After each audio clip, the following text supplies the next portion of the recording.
Yeah, over 15 years ago, I decided that I was going to start a toy company.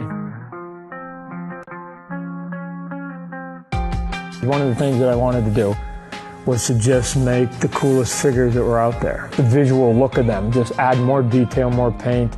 You know, was only going to work if I actually had some big images that I was making those toys out of. So we started the company with a character called Spartan, a comic book I created. And eventually I knew that I was going to have to go and chase down some bigger brand names than that little small character I created. As the years went by, we ended up doing sports and some other comic books, TV, movie shows, but then eventually the conversation came around to video games.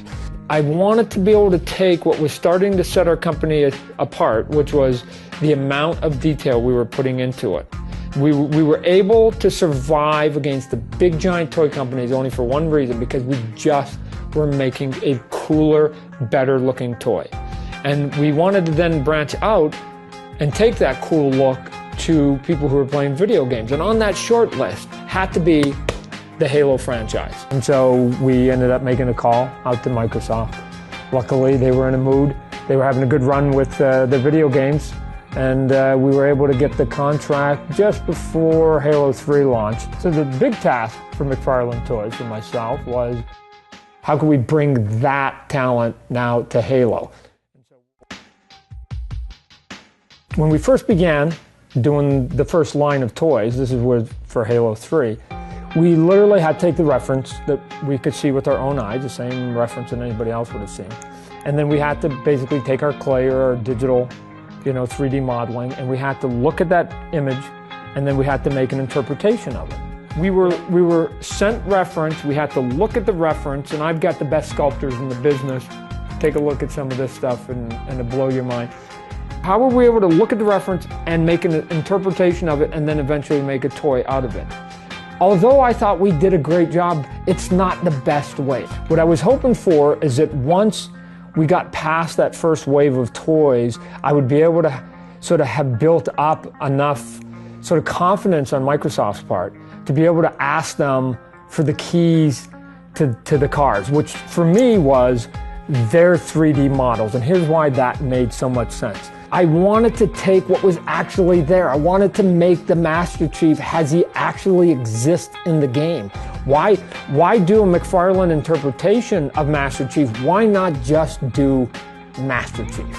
And so we were able to get past that. That was the big hurdle for me. Once we got past that and they gave us those models, it then becomes the next step, which is taking those existing models from the video games, put in all the joints, then we go to the next step, which is to actually make a 3D model of it. You're about to make toys, Todd, and when you do that, they have to be three-dimensional.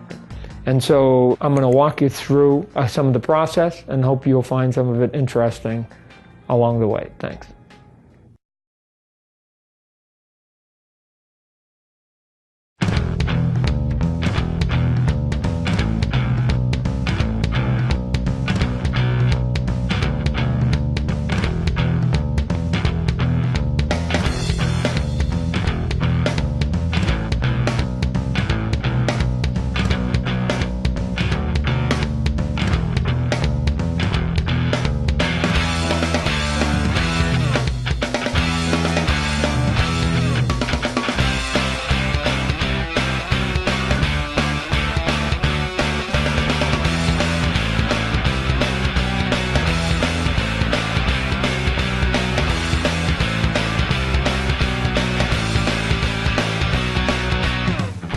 Hi, my name is Chris Rabb. I've been working for McFarlane Toys since 1999. I started as a traditional sculptor working in clay. About 4 years ago, I switched over to working digitally, and it was an interesting transition. There are a lot of techniques that you use in clay that don't necessarily apply to digital work, but the digital work is a lot quicker and actually a lot cleaner, especially if we're able to use actual game models.